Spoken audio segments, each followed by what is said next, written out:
Mu Minembwe nitumara kugerayo tuzigisha kwanza abantu nico turi gutekereza, tuzigisha abantu guhinga kinyamwuga. Niturangiza icyo gihe mu Minembwe ntihera cyane, inzira ntizaburaho kuzana ibintu inaha mu mujyi kugurisha za Uvira za ahantu hose. Nitumara gukora iyo etide tuzagenda tureba ahantu n'igihingwa cyera cyane, nitumara kuhandika tuzakora cartographie yaho, turi kumwe n'aba engineer geologue mu bo dukorana, bazakora cartographie y'ahantu hera n'ikintu kihera. Nitumara kubikora gutyo, ubuhinzi bwose tuba tumenya ngo igitunguru, ikigori kivuye mu Minembwe, tumenye ngo iki ngiki ni iki kivuye mu Mibunda, iki ngiki ni kivuye ku Ndondo. Ku Ndondo hera ibijumba cyane, kubera iki tutohinga ku buryo ibijumba byose bizaza biribwa no mu mijyi bizaba biva ku Ndondo, bizafasha abaturage.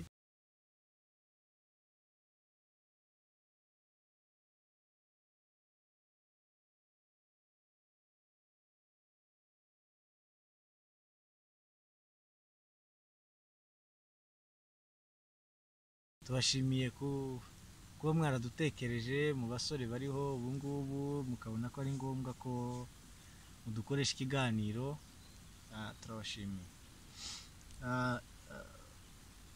Kwiga ubuhinzi cyangwa gukora ubuhinzi nk'umwuga nibyo twahisemo kubera ko nibyo twize gutangira kera tukiri batoya. Twize technique agricole kuri GFI, turasubira twiga agro business kuri ILGL.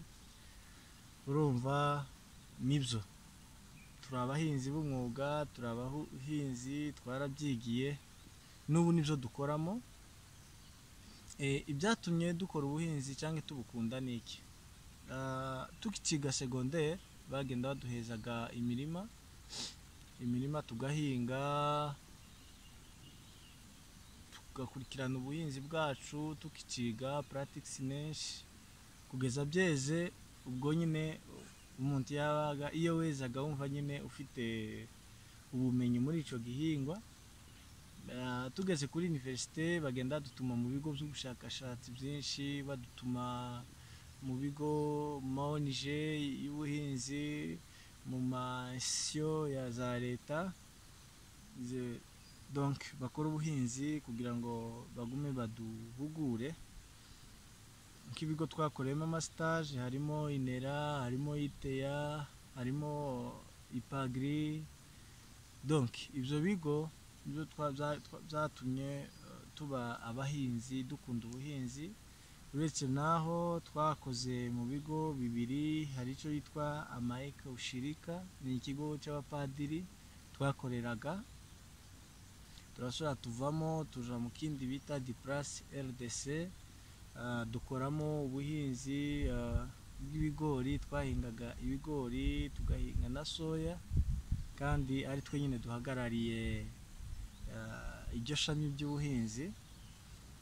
Turangije turasubira duhingira ikigo bita IFED, gikorera ni Bukavu, tugikorera ibitunguru, ari twe duhagarariye iryo shami. N'indi ngo ni Wabanda Partnership, nabo twari duhagarariye ubuhinzi naho tubakorera petit pois, ubwo ni amanjegeri. Urumva byagiye bituzamura kumenyera ubuhinzi, gukorera ubuhinzi, kubukunda nk'umwuga. Ubu ngubu twitwa PAGEL. PAGEL ni Production Agricole de Grand Lac, niwo itriko twambaye. PAGEL nicyo kirango cyacu. Ubu ngubu turi abasore batandatu bishize hamwe, turakora, dushira twese imitungo hamwe, tugenda dukora. Ariko ubu nije ufite umwanya wa CEO, donc ni nkaje uhagarariye abandi. Uretse n'icyo harimo n'abakozi batatu dukorana. Ubu ngubu duhinga muri Sud Kivu, muri Congo, dutuye muri Congo, duhinga muri Sud Kivu, Kabare, aho ni Bushi, muri groupement bita Mudaka, niho dukorera ubuhinzi bwacu. Donc turahinga, twafashe imirima turayarua, turahinga tureza. Ubu ngubu turi kuri faze yo kugurisha ibyo twahinze.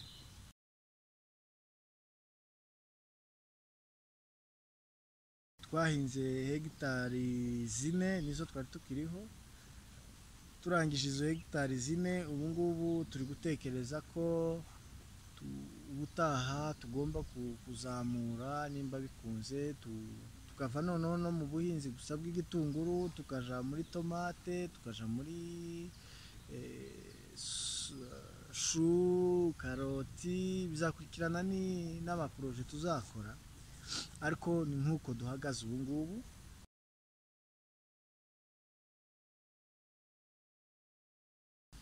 Amaserivisi dutanga, dufite amaserivisi menshi. Turahinga, tugatransforma, tugasitoka, tukanagurisha. Donc niyo agro business.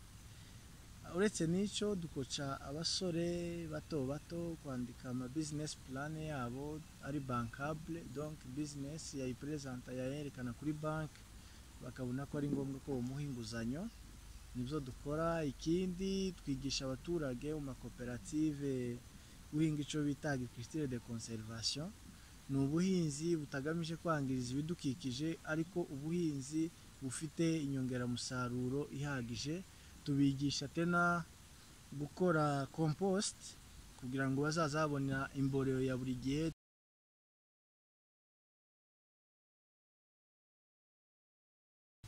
Biro yacu iri ahangaha i Bukavu,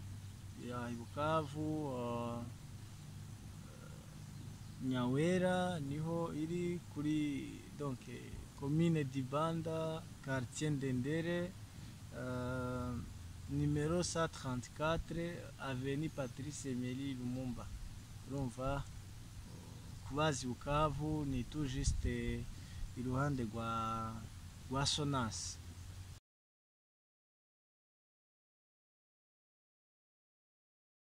Igihingwa igituma tutarakigeza mu Minembwe, yego umuntu agomba gutangira gato gato. Turi gutekereza kuja mu Minembwe, ahubwo hari amakontakte twari twakoze kugira ngo turebe ko bodufasilita uburyo tuja gukora étude du milieu, turebe ibihingwa byose bishobora kwera mu Minembwe, tubihinge, duhingane n'abaturage, dukora amakoperative atuma abaturage bonyine bumva ko ntibakora ijya agriculture ya kera yo kugenda gusa ugahinga ngurye, ahubwo ugahinga, amara guhinga ukajyaho bikeya, ibindi ukabigurisha kugira ngo ubone uburyo usubira ku investir. Tukabigisha agro business. Tuzajayo nitubonaho mopi, niyo twari tukiya dushaka. Tuje kureba ibiri gukorwa mu Minembwe, turebe icyo twameliora cyangwa twokongeraho.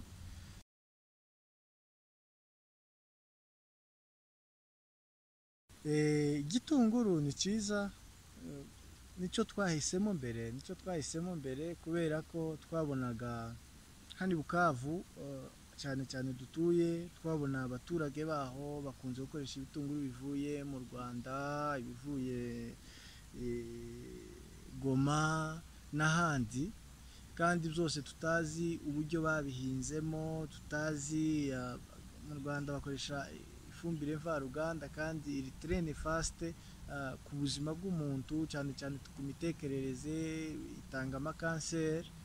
Twebwe dukora icyo bita agriculture de conservation, turashobora dukora culture bio idakoreshejwe ifumbire mvaruganda. Dukoresha amase, dukoresha donc ayo makompost twavuze, nibyo dukoresha kugira ngo produit yacu ize ifite qualité. Nibe na cya gitunguru cya kera kimwe umuntu yakebaga kumva kiramuriye mu maso, nibyo dukora. Arumva uri igitunguru cyacu ntiwasubira kurya ikindi c'undi muntu wari we wese.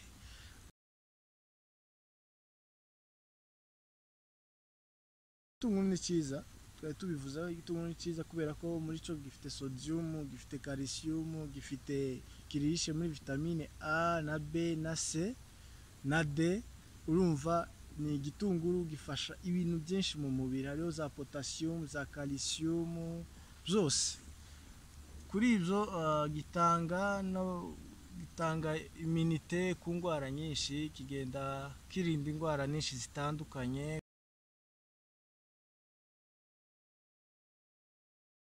Umuntu wese akora icyo ashoboye. Nimba ushoboye kuririmba, winjire mu buririmbyi bw'ubumwuga, uririmbe uvuye inyuma nta kindi uri gutekereza.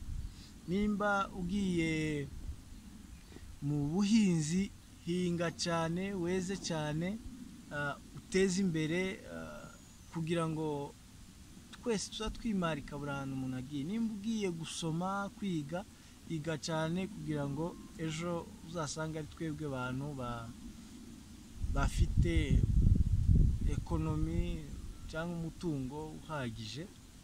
Nicyo kintu twumva cyonyine cyadufasha, cyatugirira neza twese abasore.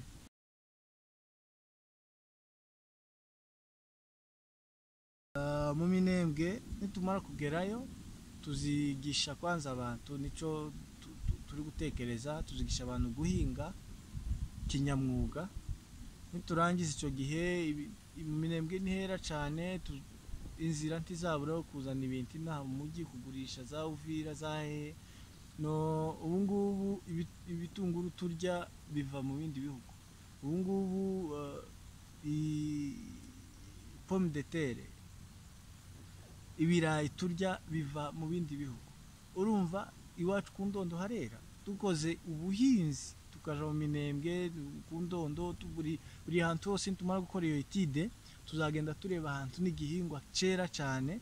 Nitumara kuhandika, tuzakora cartographie yaho, turi kumwe n'abaenjenere geologue mu bo dukorana, bazakora cartographie y'ahantu hera n'ikintu kihera.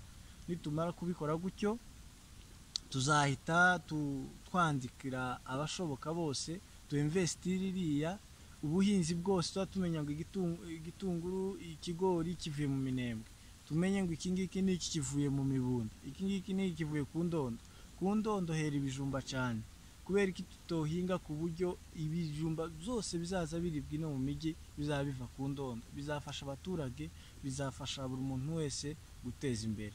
Murakoze cyane.